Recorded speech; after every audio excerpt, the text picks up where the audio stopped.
Bismillahirrahmanirrahim. Elhamdülillahi Rabbil alemin. Vessalatu vesselamu ala eşrefil enbiyayil vel murselin. Nebiyina Muhammedin ve ala alihi ve sahbihi ecmain. Amma ba'd. Bir müddət fasilə verdikdən sonra bizləri yenidən xeyirli bir məclisdə bir araya gətirən Allah Azze ve Celle'ye hamd sanalar olsun. Bütün nemətlərdən ötürü həmd yalnız və yalnız Allahadır. Bugün inşallah keçəcəyimiz dərsin mövzusu dinin, əqidənin, sünnətin əsillərindən biri olan qədər məsələsidir. Qədər mövzusudur. O mövzu ki, əgər böyüklərimiz, sələfimiz kitablarında bu mövzudan yazmasaydılar, bu barədə danışmasaydılar, mən də cürət eləyib bunları sizə oxumazdım, oxuya bilməzdim. Çünki insanların çoxu digər mövzularda olduğu kimi bu mövzuda da dayanmaları gərəkən yeri bilməyərək çoxlu lazımsız suallar verirlər. Həm özləri sapırlar, həm də yanlarındakını uçuruma sürükləyirlər. Qədərə iman gətirmək, haqqı ilə iman gətirmək imanın şərtlərindəndir. Doğru şəkildə iman edə bilmək üçün də bu barədə varid olanlara, istər naslar olsun, ayətlər, hədislər olsun, istər alimlərdən gələn nəqillər olsun, bunlara diqqətlə qulaq asın. Diqqətlə qulaq asın ki, inanıram ki, hətta bəziləriniz bəzi şeyləri doğru bilmədiyinizi də görəcəksiniz. Neçə illərdir ki, tövhidi bildiyinizi zənn etsəniz də, bəlkə də qədər məsələsində tövhidinizə xələl gətirdiyiniz, tövbə etməyinizi gərəkən bəzi məqamlar vardır, Allah aləm. Rəbbim ölüm bizə gəlməmişdən qabaq rızası ilə aramızda əngəl olan hər nə varsa, hər birindən tövbə etməyə bizləri müvəffəq etsin. Allahümmə amin. İmam Lələkəyi Qədərə İman adlı bir başlıq açaraq kitabında yazır ki, qədəri isbat mövzusunda Allahın kitabında varid olan ayətlərin təfsiri. Yəni, indi oxuduğum başlıqdır. Rasulullah sallallahu aleyhi və səlləmdən rəvayət edilən hədislər. Səhabələr, tabiinlər və onların izindən gedənlərin, qulların bütün feillərinin, diqqət edin, qulların bütün feillərinin, itaət olanı, məsiyyət olanı, Allah Teala tərəfindən yaradılmış olduğu mövzusundakı icmaları. Yəni, bura qədər oxuduğum mövzuda olan başlıqdır İmam Lələkəyinin yazdığı. Yəni, burada da nəyə toxunur? Səhabə, tabiin və onların izindən gedənlər nədə icma ediblər, qardaşlar? Qulların bütün feillərinin, yəni bizlərin etdiyimiz bütün feillərin, bu istəyir itaət olan, ibadət olan feillər olsun, istəyir də məsiyyət, yəni şirk, küfür, bidət, günah hamısı buna daxildir. Məsiyyət olanları olsun, bunların hamısı Allah-u Teala tərəfindən yaradılmışdır. Mövzunun adından da görüldüyü üzərə sadəcə salih əməllər yox, insanların işlədiyi məsiyyətlər də yenə Allah-u Teala tərəfindən yaradılmışdır. Lələkəyi başda Əbu Bəkir, Ömər bin Xattab, Əli ibn Əbu Talib, Abdullah ibn Məsud, ibn Ömər, ibn Abbas olmaqla 30-a yaxın böyük sahabələrin adlarını burada qeyd edir. Yəni, sahabənin icmasını zikr edərkən, başda bu adını çəkdiyim böyük sahabələr olmaqla 30-a yaxın sahabənin adını yazıb. Və daha sonra da tabiinin böyüklərindən olan Tavus ibn Keysəndən belə dediyini rəvayət edir. Deyir ki, Rasulullah sallallahu aleyhi və səlləmin əshabından 300 nəfərlə görüşdüm. Hamısı da deyirdilər ki, hər şey bir qədərə bağlıdır. Yəni, bugünkü dərsimiz daha çox hansı mövzunu əhatə eləyir? Əhl-i sünnətin qədər mövzusundakı əqidəsini. Və ilk olaraq da kimi zikr etdik? Səhabələrin, icmaların, hansı ki, birəbir özlərindən söz nəql edilən 30 dənə səhabə və əlavə də tabiindən hansı ki, zikr edir ki, 300 nəfər səhabəni görüb. 300 nəfər səhabədən hədis dinləyib, elm alıb. Deyir ki, o 300 nəfər sahabə də, yəni hamısı deyirdi ki, hər şey bir qədərə bağlıdır. Yəni qədərlə bağlı olan imanı zikr edir. Lələkay daha sonra bu mövzudan nəql edən 40-a yaxın tabiinin də adını yazıb qarşımızdakı bu kitabda. Mən sadəcə hamısını oxumuram vaxt baxımından. Daha sonra da tabiindən sonra gələn alimlərin, hər bölgədən olanların, yəni o vaxtın İslam mərkəzi olan bölgələr ki var idi, Hicaz bölgəsi olsun, Bağdad olsun, Yəmən olsun, Misir olsun, digər bölgələr olsun, İraq bölgəsi olsun, hər bölgədən olan alimlərin adlarını zikr edir. Hansı ki, əvvəlki dərslərdə digər icmaları istərə zikr edərkən onların adlarını dəfələrlə oxumuşuq. Hər təbəqədən və hər bölgədən olan imamlar qədərə, xeyrinə və şərrinə iman ediblər. Və bundan sonra inşallah indi oxuyacağım cümlələr, sözlər, yəni bu sıraladıqlarımın üzərində icma etdikləri etiqadlarıdır. Yəni nə oxuyuramsa, bunlar hamısı həmin o səhabə, tabiin, ətbə tabiin və onların izindən gedənlərin icmalarıdır. Və İmam Lələkay burada bir çox ayətləri zikr edir və ayətlərin təfsirlərini zikr edir ki, hamısı oxuyacağımız bu qədər mövzusu ilə bağlıdır. Saffət surəsinin 96-cı ayətində Allah Teala buyurur ki: "Vallahu xalaqakum və ma ta'malun." Sizi də, əməllərinizi də Allah yaratdı. Yəni məxluqatı və məxluqatın etdiyi feilləri, əməlləri də, etdiklərini də Allah Teala yaratdı. İmam Lələkay bu ayəti zikr etdikdən sonra ayətin təfsiri ilə əlaqəli bir neçə hədis zikr edilir. Huzeyfə radiyallahu anhudan rəvayət edildiyinə görə Rasulullah sallallahu aleyhi və səlləm belə buyurmuşdur: Allah hər edəni və etdiyini yaradandır. Müslimin də öz səhihində qeyd etdiyi bu hədisdə Huzeyfə radiyallahu anh Rasulullah sallallahu aleyhi və səlləmlə nəql edir ki, yəni Allah Teala hər edəni, hər edən nədir? Yəni biz şəxslər və bizim etdiklərimizi, hər birisini yaradan Allah Azza və Cəllədir. Yəni bayaq oxuduğumuz ayətin hədisdən olan, sünnətdən olan bir dəstəyidir, deyək, bir şahididir. Və sonra davam eləyir İmam Lələkay ayətləri zikr etməyə. Şübhəsiz ki, biz etdiklərinizi yazıb qeyd edirdik. Cəsiyə surəsinin 29-cu ayətinin mealidir və burada bu ayət haqqında İbn Abbas, Allah ondan razı olsun, belə deyib. Deyir ki, Allah Teala Adəm oğullarının qiyamətə qədər əməllərini və etdiklərini yazmışdır. Yəni qabaqcadan ta qiyamətə qədər əməllərini və etdiklərini yazmışdır. Mələklər də Adəm oğullarının etdiklərini gün-gün qeyd edərlər. Məhz Allahın şübhəsiz ki, biz etdiklərinizi yazıb qeyd edirdik buyruğu budur. Bildiyiniz kimi, son dövrlərimizdə məşhurdur hədis inkarçılığı. Kim biraz tanınmaq istəyirsə, hədis inkarçısı olur.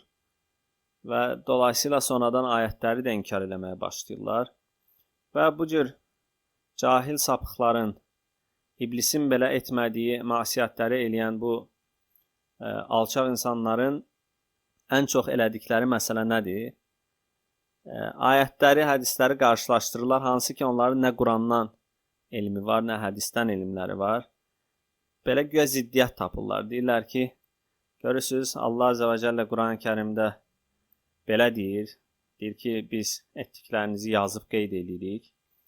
Digər tərəfdən də deyir, hədisdə gətirirsiniz ki, Allah Azze və Cəllə ta qabaqcadan, Adəmi də yaratmamışdan qabaq qiyamətə qədər olan hər şeyi yazıb.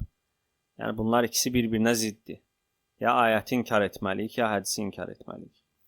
Amma Allah həmd olsun ki, bizləri sələfin də fəhmi ilə rızıqlandıran, bizi həm Quranla, həm sünnətlə dəstəkləyən Allah Azze və Cəlləyə həmd olsun ki, bu açıqlamalara baxaraq hər məsələnin necə yerli yerinə oturduğunu daha aydın şəkildə görürük.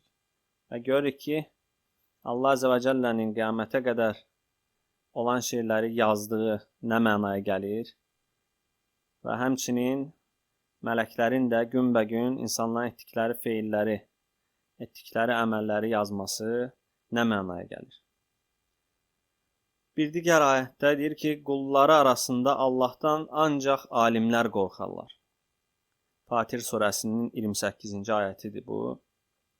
Və bu ayət haqqında Əli ibn Əbu Talhadan rəvayət edildiyinə görə İbn Abbas radiyallahu anhu belə demişdir. Onlar, yəni o ayətdəki deyir, Allahdan qorxarlar alimlər. Həmin o alimlərin kimlər olduğunu deyir. Onlar deyir, Allah hər şeyə qadir olandır deyənlərdir. Yəni qədəri təsdiqləyənlərdir, Allahın qüdrətini təsdiqləyənlərdir. Qəmər surəsinin 49-cu ayətində də yenə Allah Taala buyurur ki, şübhəsiz ki biz hər şeyi bir qədərlə yaratdıq. Ayətin təfsiri ilə bağlı gəlir ki, Abu Hureyra radiyallahu anhudan gəlir, deyir ki, Qureyş müşrikləri qədər mövzusunda Rasulullah sallallahu aleyhi və səlləmlə danışmaq üçün, yəni onunla mübahisə eləmək üçün onun yanına gəlirdilər. Və bunun üzərinə də deyir, Allah Azze və Cəllə bu ayəti nazil etdi. Eyni ayət haqqında İbn Abbas radiyallahu anhu deyir ki, Allah yaratdığı hər şeyi bir qədərlə yaratdı. Xeyri də, şərri də o yaratdı. Xeyrin ən üstünü səadətdir, yəni hidayət. Şərrin də ən şərlisi şəqavətdir. Şəqavət nədir? Yəni bədbəxtçilik. Yəni hidayətdən məhrum qalmaqdır. Qədər məsələsini açıqlayan bir digər ayət də Şəms surəsinin 8-ci ayətidir. Ayətdə and içilir. Ayətin əvvəlində deyir ki, and olsun nəfsə günahlarını və təqvasını ilham edənə. Yəni insana nəfsə günah işləməsini də və təqva əhli olmasını da ilham edən var. Və bu ilhamı edən Allah Azze və Cəllədir. Yəni dəstəkləyən hədislərdə də bilirik ki, Allah Azze və Cəllə mələklər vəzifələndirir, hansı ki o mələklər insanlara gəlib xeyri xatırladırlar. O salih əməli işlə, bu salih əməli işlə deyə ona ilham eləyərlər. Və o fasiqlər ki, o günahkarlar ki, onların yanında mələklər qalmazlar. Onlara Allah Azze və Cəllə şeytanları musallat eləyər. Və onlar da gəlib ona yəni şər etmələrini, şər əməllər etmələrini vəhiy eləyər, ilham eləyərlər. Yəni biz bunu necə başa düşməliyik? Yəni bu sözü. Yəni günahın ilham edilməsi də Allahdandır sözünü doğru şəkildə necə anlamalıyıq ki, qəlblərdə şübhəyə yer qalmasın. Bu barədə Əli ibn Əbu Talhadan yenə rəvayət var. İbn Abbas radiyallahu anh deyir ki, de ki, hamısı Allahdandır. Bu qövmə nə olur ki, az qala heç bir şey anlamırlar ayəti haqqında. Nisa surəsinin 78-ci ayəti haqqında danışarkən deyir ki, yaxşılıq da, pislik də Allah qatındandır. Yaxşılıq da, pislik də Allah qatındandır və bu bayaq verdiyim sualın açıqlamasını indi gətirir İbn Abbas. Deyir ki, yaxşılıq Allahın sənə lütfüdür, Allahın sənə nemətidir. Pislik də deyir, Allahın sənə imtihanıdır. Yəni bu ilham edilən təqva, ilham edilən pislik nə cəhətdəndir? Yaxşılıq ilham edildiyi zaman bu Allahın bizə olan nemətidir və bizi öz nəfsimizə tərk etdiyi zaman və bizə şər təlqin olunduğu zaman bu da Allahın bizə imtihanıdır. Allahın rəhm etdiyi kəslər o imtihandan keçərlər. Allahın mərhəmətindən məhrum qalanlarsa, yəni o imtihanda müvəffəq olmazlar və cəhənnəmə layiq olan əməllər işləyərlər. Abul Əsvad Əd-Dilidən rəvayət edildiyinə görə deyir ki, İmran bin Hüseyn mənə belə dedi. Yəni İmran bin Hüseyn bilirsiniz, sahabədir. Deyir ki, mənə belə dedi, nə deyirsən? İnsanların etdikləri feillər, çəkdikləri zəhmətlər, bu onlar haqqında keçmişdə təyin olunmuş və bitmiş bir qədərdirmi? Yoxsa peyğəmbərlərin özlərinə gətirdiyi din xüsusunda gələcəkdə edəcəkləri və əleyhlərinə hüccətin iqamə ediləcəyi bir haldırmı? Yəni, buranı təkrar oxuyacağım, çünki bu məsələdə insanın qəlbinin sapması elə qədəriyyə etiqadına düşməsidir. Çünki bugün də internetdə, digər yerlərdə danışan qədəri etiqadında olan türk dəvətçilər var. Yəni mən ən azından sadəcə türkləri görmüşəm. Və onlar deyirlər ki, Allah Azə və Cəllə qabaqcadan bilmir.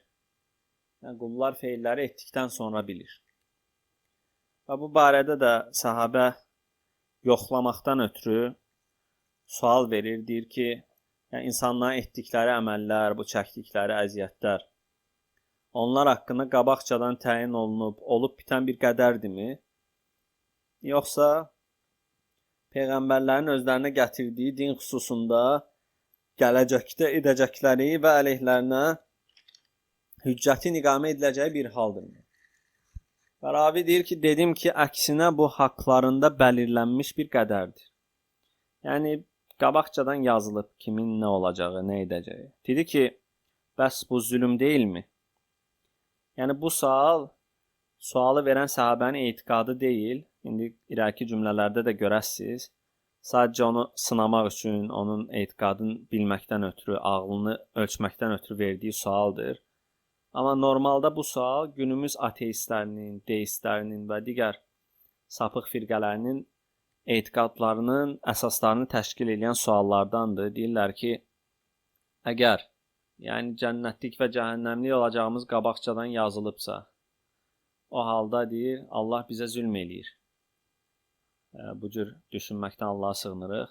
Deyir ki, onda zülmdür, çünki Allah özü yazıb ki, mən filan günahı işləyəcəm. Onda deyir, mənim günahım nədir? Və burada da bu barədə sualın cavabını aldıqdan sonra deyir ki, bəs bu zülm deyilmi? Deyir ki, belə deyəndə çox pis qorxdum. Qəlbimə bir ürpərti düşdü. Ona dedim ki, onun mülkü və yaratması altında olmayan heç bir şey yoxdur. O etdiklərindən sorğuya çəkilməz. Əksinə qullar etdiklərindən hesaba çəkilərlər. Dedi ki, Allah səni doğrudan ayırmasın. Ağlını sınamaqdan ötürü soruşdum. Və davam eləyərək deyir ki, Muzeynə və ya Cüheynə qəbiləsindən bir adam da Rasulullah sallallahu aleyhi və səlləmin yanına gəlib və belə demişdi. Ey Allahın Rasulü, nə deyirsən? İnsanların etdikləri və uğruna zəhmət çəkdikləri, bu onlar haqqında keçmişdə bəlirlənmiş və bitmiş bir qədərdirmi? Yoxsa nəbilərinin özlərinə gətirdikləri din xüsusunda gələcəkdə edəcəkləri və haqlarında hüccətin iqamə ediləcəyi bir haldırmı? Yəni, hədisi davam eləməmişdən qabaq deyim ki, görürsünüz ki, sahabələr Rasulullahdan gördüklərini və eşitdiklərini özləri də, yəni tabiinlərə, özlərinin tələbələrinə tətbiq ediblər. Və onlara bu şəkildə öyrədiblər. Yəni, İmran bin Hüseyn bu sualı, yəni Muzeynə və yaxud da Cüheynə qəbiləsindən gələn adamın Rasulullaha verdiyini eşidib. Və Rasulullahın ona verdiyi cavabı da eşidib. İndi özü də tabiindən olan tələbəsini sınamaqdan ötürü ona belə bir sual vermişdi və cavabı aldıqdan sonra və gözəl də cavab aldıqdan sonra ona bu hədisi nəql edir ki, belə bir şey gördüm və Rasulullahdan bunu soruşdular. Rasulullah sallallahu aleyhi və səlləm də buyurdu ki, əksinə haqlarında təyin olunmuş bir şeydir. Adam dedi ki, bəs niyə əməl edirik? Buyurdu ki, Allahın iki məskəndən, yəni iki məskən dikdə nə qəsd olunur? Biri cənnət, biri də cəhənnəm. Allahın iki məskəndən hər birisi üçün yaratdığı kəs o məskən üçün hazırlanar. Yəni, qardaşlar, cənnətlik cənnət üçün hazırlanar, cəhənnəmlik də cəhənnəm üçün hazırlanar. Bunun Allahın kitabındakı təsdiqi də deyir, and olsun nəfsə və ona biçim verənə. Ona, yəni nəfsə günahlarını və təqvasını ilham edənə. Rasulullah sallallahu aleyhi və səlləm Şəms surəsinin 7-ci, 8-ci ayətlərini oxuyur. Bu da yenə çox gözəl hədislərdən birisidir. Həmçinin Bəqara surəsinin 30-cu ayətinin təfsiri barədə gəlir. 30-cu ayətdə deyir ki, şübhəsiz ki, mən sizin bilmədiklərinizi bilirəm.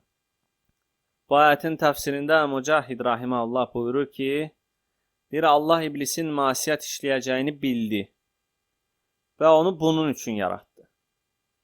Yəni, iblisin ona asi olacağını, qovulacağını bildi və onu da elə bunun üçün yaratmışdı. Qədərdə Allah Azə və Cəllənin əzəli elmində bu cür təqdir edilmişdir. Və yenə Ərəf surəsində buyurur ki, Allah insanların bir qismini hidayətə çatdırdı, bir qisminə isə sapıqlıq haqq oldu. İbn Abbas radiyallahu anh bu ayət haqqında buyurmuşdur ki, Allah Teala Adəm oğullarını ilk yaradarkən mömin və kafir olaraq yaratdı. Sonra belə buyurdu. Sizi yaradan odur, kiminiz kafir, kiminiz də mömindir. Və davam edərək deyir ki, qiyamət günündə də onları ilk yaratdığı kimi mömin və kafir olaraq dirildər. Və yenə Ra'd surəsində Allah Azze və Cəllə buyurur ki, onu önündən və arxasından izləyən, Allahın əmri ilə onu qoruyan mələklər vardır. Bu ayət haqqında İbn Abbas radiyallahu anh deyir ki, qədər gəldiyi vaxt o mələklər ondan ayrılıb onu yalnız buraxarlar. Yəni ayətdə nə buyuruldu? Onun, yəni qulun önündən və arxasından izləyən, Allahın əmri ilə onu qoruyan mələklər var. Lakin qədər gəldiyi zaman, qədərində yazılan şey baş verəcəyi zaman, yəni o mələklər ondan uzaqlaşarlar. Onu tək buraxarlar. Çünki Allah Azze və Cəllənin qədəri gəldiyi zaman onu gecikdirəcək heç bir güc yoxdur. Və gördüyünüz kimi həm qədər məsələsinə etiqad, qədər məsələsi ilə bağlı olan etiqadla yanaşı bir çox ayətin də təfsirlərin burada, yəni öyrənirik, bu da faydalardandır. Yasin surəsinin 12-ci ayətini zikr edir İmam Lələkai. Deyir ki, biz hər şeyi apaçıq bir öndərdə, apaçıq bir kitabda sayıb təsbit etmişik. Yəni bu ayət haqqında Mücahid rahimehullah deyir ki, Ummul kitabda mənasındadır. Yəni hər şeyin yazıldığı o apaçıq kitab Ummul kitabdır, kitabların anasıdır. Hansı ki bu kitab Allah Azze və Cəllənin yanında olan lövh-i məhfuzdur. Allah Taala'nın Allah dilədiyini silər, dilədiyini də olduğu kimi saxlayar. Kitabın anası, yəni lövh-i məhfuz onun qatındadır. Ra'd surəsinin 39-cu ayəti haqqında yenə zikr eləyir. Ata bin Saibdən rəvayət edildiyinə görə Mücahid rahimehullah bu ayət haqqında deyir ki, şübhəsiz ki Allah deyir, o il olacaq hər şeyi Qədir gecəsində endirər. Yəni hər il Qədir gecəsində həmin ildə baş verəcək şeyləri Allah göy səmasına endirər. Qəzalardan, əcəllərdən və rızıqlardan istədiyini silər. Bədbəxtlik və səadət bundan istisnadır. Bunlar deyir, sabitdir və dəyişməzlər. Nədir qardaşlar? Allah dilədiyini silib, dilədiyini olduğu kimi saxlayır. Lakin deyir, hidayətdən məhrum olmaqla, hidayət üzərə olmaq bundan istisnadır. Yəni, bunlar dəyişməzlər. Allah Azze və Cəllə əzəldə necə yazıbsa, bu şey qiyamətə qədər dəyişmədən qalacaq. Bu Qədir gecəsində də, digər gecələrdə də silinməz və dəyişilməz. Bunu da yenə öyrənmiş olduq ayətin təfsirində. Əbu Salih deyir ki, sənə bir yaxşılıq toxunarsa Allahdandır, sənə bir pislik də toxunarsa özündəndir. Ayət haqqında. Yəni, bu da bilirsiniz məşhur şübhələrdəndir. Deyir, əgər pisliyi də Allah yaradırsa, yaxşılığı da Allah yaradıbsa, nə üçün ayətdə deyilir ki, sənə bir xeyir toxunarsa Allahdandır, şər toxunarsa özündəndir. Bu ayət haqqında da yenə təfsirində gəlir ki, deyir, bu deyir, sənin günahın səbəbi ilədir, bunu da sənə mən təqdir etdim. Yəni Allah Azze və Cəllə deyir ki, sənə günah işləməyi təqdir etdim və bu günahın səbəbi ilə də xeyirdən məhrum oldun və şər sənə isabət etdi. Və həmçinin bir digər ayət yenə məşhur ayətlərdən Ərəf surəsinin 172-ci ayəti deyir ki, xatırla ki, Rəbbin Adəm oğullarının sülblərindən zürriyyətlərini almış, onları özlərinə şahid tutaraq, mən sizin Rəbbiniz deyiləmmi, dedi. Onlar da, bəli, sən bizim Rəbbimizsən, şahid olduq. bu qiyamət günündə biz bundan xəbərsizdir deməməyiniz üçündür buyruğu.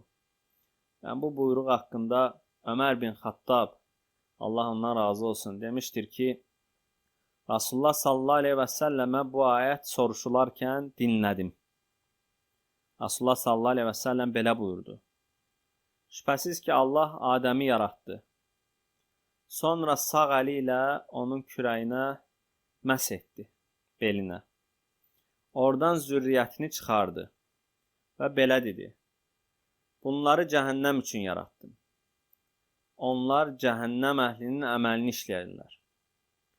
Bir adam dedi ki, ey Allahın Rasulü, bəs nə deyə əməl eləyirik? Rasulullah sallallahu aleyhi və səlləm buyurdu ki, Allah bir qulu atəş üçün yaradıbsa, ona atəş əhlinin əməlini işlədər. Nəhayətində də cəhənnəmə qoyar. Və Əbul Əliyədən rəvayət edildiyinə görə Ubey ibn Kəb deyir ki, xatırla ki, Rəbbin Adəm oğulların sülblərindən zürriyyətlərini almış, onları özlərinə şahid tutaraq mən sizin Rəbbiniz deyiləmmi? Yəni, az əvvəl oxuduğum ayəti oxuyur, Araf surəsinin 172-173-cü ayətlərini və sonra deyir, belə dedi. O gün onların hamısını qiyamətə qədər gələcək hər kəsi topladı. Onları cüt-cüt edib önünə qoydu. Sonra onlardan Araf surəsinin 172-173-cü ayətdəki əhd və misak aldı onlardan. Yəni onlardan əhd aldı və misak aldı. Sonra belə dedi. Mən sizin haqqınızda 7 qat göyü, 7 qat yeri şahid tuturam. Atanız Adəmi də haqqınızda şahid tuturam. Qiyamət günü biz bundan xəbərsiz idik deməməyiniz üçün. Və davam eləyir ki, bunu bilin ki, məndən başqa ilah, məndən başqa Rəbb yoxdur. Heç bir şeyi mənə şərik qoşmayın. Mən də sizə peyğəmbərlər göndərəcəm. Sizə bu əhdimi, bu sözümü xatırladacaqlar. Sizə kitab da indirəcəm. O gün hamısı itaət edəcəklərini qəbul etdilər. Ataları Adəm də yuxarı qaldırıldı və onlara baxdı. Aralarında kasıbların olduğunu gördü. Peyğəmbərlərin də aralarında, yəni şam kimi, bir lampa kimi parıldadıqlarını gördü. Onlardan risalət və nübüvvət məsələsində xüsusi bir əhd alındı. Və Allah Taala'nın bu buyruğundakı zikr etdiyi kimi. Əhzab surəsinin 7-ci ayətini zikr eləyir. Deyir ki, necə ki bir zaman biz peyğəmbərlərdən əhdlərini almışdıq. Səndən, Nuhdan, İbrahimdən, Musadan və Məryəm oğlu İsa'dan da. Bəli, biz onlardan çox sağlam bir əhd almışdıq. Digər əhd də Allahın bu buyruğudur. Rum surəsinin 30-cu ayətində. Haqqa yönələrək üzünü dinə çevir, Allahın insanları üzərində yaratdığı ilk fitrətə, Allahın yaradışında bir dəyişiklik yoxdur. Və bu mövzuda da yenə belə buyurur, bu da əvvəlki xəbərdarlıqlardan bir xəbərdarlıqdır. Yəni, əhdlərini əvvəlki xəbərdarlıqlardan almışdır. Və yenə buyurur ki, onların çoxunda əhdə vəfa tapmadıq. Əksinə, çoxunu fasiqlər olaraq gördük.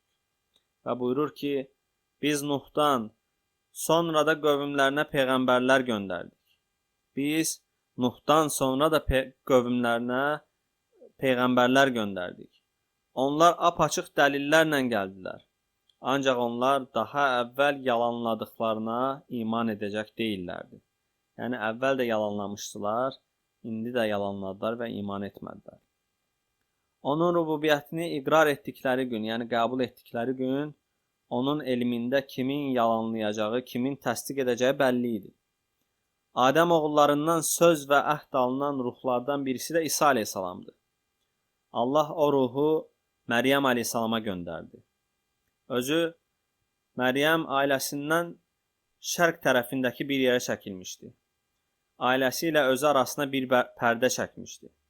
Biz ona ruhumuzu göndərdik və o Məryəmə tam bir insan şəklində göründü. Məryəm dedi ki, şübhəsiz ki, mən səndən Rəhman olan Allaha sığınıram. Əgər təqva sahibisənsə mənə toxunma. O da dedi ki, mən Rəbbinin elçisiyəm. Sənə bir oğlan uşaq bağışlamaq üçün göndərdi. Məryəm dedi ki, mənə heç bir bəşər toxunmadığı və mən də iffətsiz bir qadın olmadığım halda mənim necə oğlum ola bilər?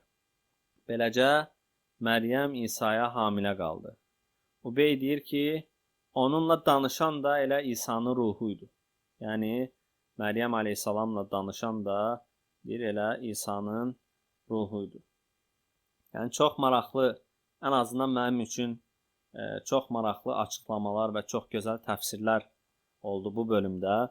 Və beləcə bu bölümdə Lələkay qədər mövzusu ilə bağlı təxminən 70 ayət qeyd edir. Və onların təfsirlərini də bizə təqdim edir. Təbii ki, mən sizə bunun 70-ini də oxumadım. İçlərindən seçib sadəcə bir qismini sizlərə oxudum. Bütün bu ayətlər bizə öyrədir ki, qiyamətə qədər olacaq hər şey əvvəldən təqdir edilmiş bir qədərlədir. İşlədiyimiz hər bir salih əməl də, hər bir günah da, xeyir də, şər də Allahın təqdiri iləndir. Və dedik ki, qədərə iman etmək imanın şərtlərindəndir. Bir kəs qədərə iman etmədiyi müddətcə iman etmiş sayılmaz. Ömər bin Xattabdan səhih yolla rəvayət edilən hədisdə, hansı ki bu hədis çoxunuzun da bildiyiniz məşhur Cibril hədisi adı ilə məşhur olan hədisdir. Cibril əleyhissalam insan cildində gələrək Allah Rasulü sallallahu aleyhi və səlləmə bəzi suallar vermişdi və o suallardan biri də belə idi. Ey Muhammed, iman nədir?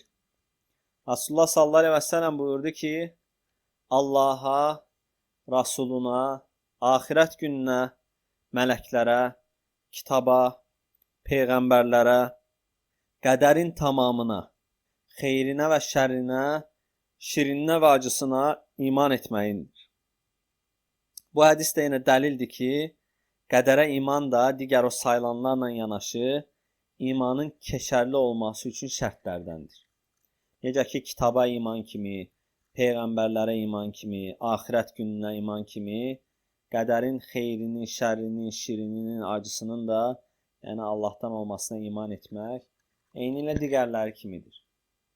Qədərə imanın təfsilatını ən gözəl şəkildə öyrədən bir digər hədis də, Qədər hədisi adı ilə tanınan, bu şəkildə məşhur olan, yəni Buxarinin də İbn Məsud radiyallahu anh yolu ilə Rasulullahdan rəvayət etdiyi məşhur hədisdir.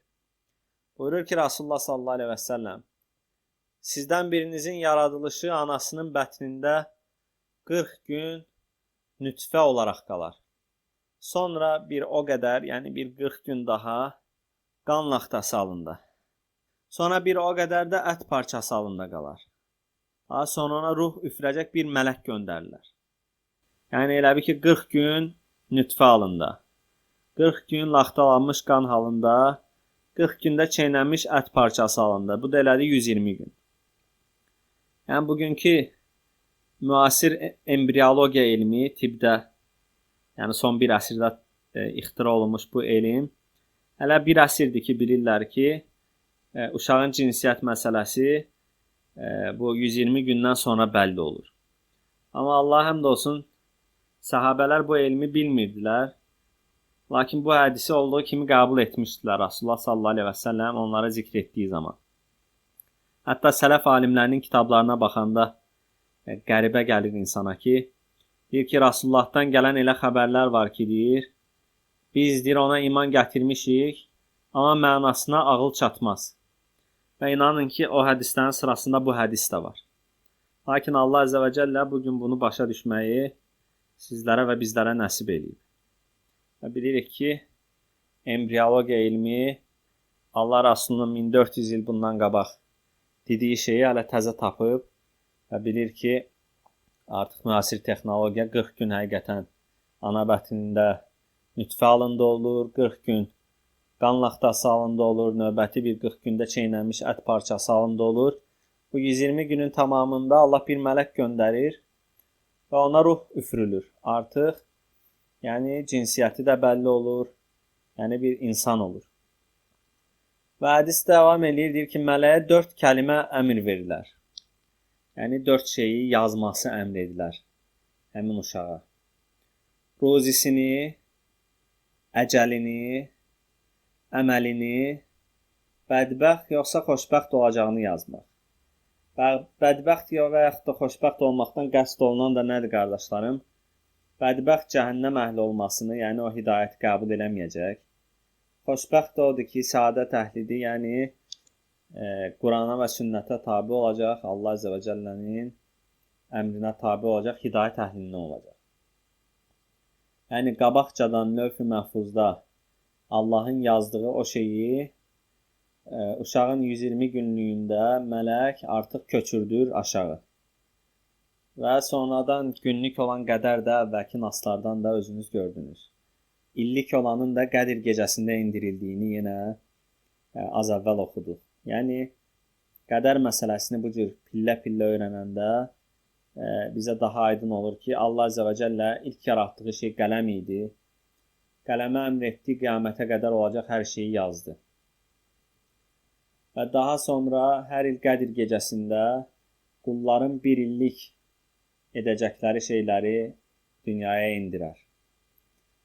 Və mələklər də gün-gün insanların etdikləri şeyləri onların əməl dəftərinə yazarlar. Yəni, Allah zaten qabaqcadan bunu bilir. Sadəcə qiyamət günündə əməl dəftərlərimizin özümüzə təqdim edilməsi üçün mələklər də gün-gün etdiklərimizi bizə dəlil olaraq yazırlar.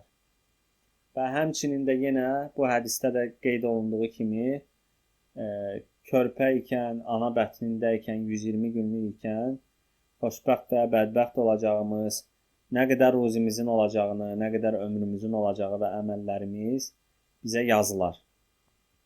Və hədisdə davam eləyirdir ki, özündən başqa haqq ilah olmayan Allaha and olsun ki, sizlərdən biri cənnət əhlinin əməlini eləyər, ta ki onunla cənnət arasında bir zira, bir dirsək məsafə qalar.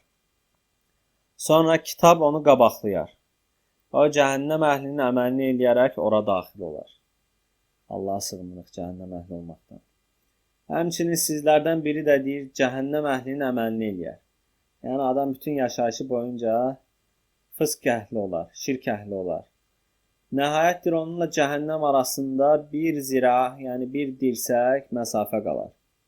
Sonra kitab onu qabaqlayar, yəni qədərində yazılan şey önə keçər və o cənnət əhlinin əməlini edərək ora daxil olar. Bu hədisi Buxari də öz səhihində qeyd edib. Yəni səhih olan, məşhur olan hədislərdəndir. Və bu hədis məni də ən çox qorxudan hədislərdəndir ki, insana hər xatırladığı zaman bir ürpərti gətirir ki, yaşadığımız bu müddət ərzində salih əməllər işləyərik Allahın rəhməti sayəsində və zənn eləyərik ki, artıq Allah bizi cənnət əhli edib, səadəti bizə bəxş eləyib. Lakin kitab hansısa bir anda bir dirsək məsafə qalmış bizi qabaqlayar, Allah qorusun. Cəhənnəm əhlinin əməlini eləyərək bütün əməllərimiz boşa gedər və cəhənnəmə gedərik. Həqiqətən bu çox ürpərdici bir haldır. Rəbbim bizləri səadət əhli olaraq yaratdığı qullarından etsin. Çalışanlarımız, əziyyət çəkənlərimiz iki məskəndən xeyirli olanının əhlindən olduğuna ümid edərək o məskən üçün çalışsın. Və yenə bu hədisdə olduğu kimi pis sonluqdan qorxaraq, bunu xatırlayaraq arxayınçılıqdan qurtulsun və səccadənin üzərinə göz yaşları axıtsın. Rəbbim bizləri öz əzəli elmində haqqımızda səadət əhli olduğu yazılan, bu cür yazdığı xoşbəxt qullarından etsin. Allahümmə əmin, Allahümmə əmin, Allahümmə əmin.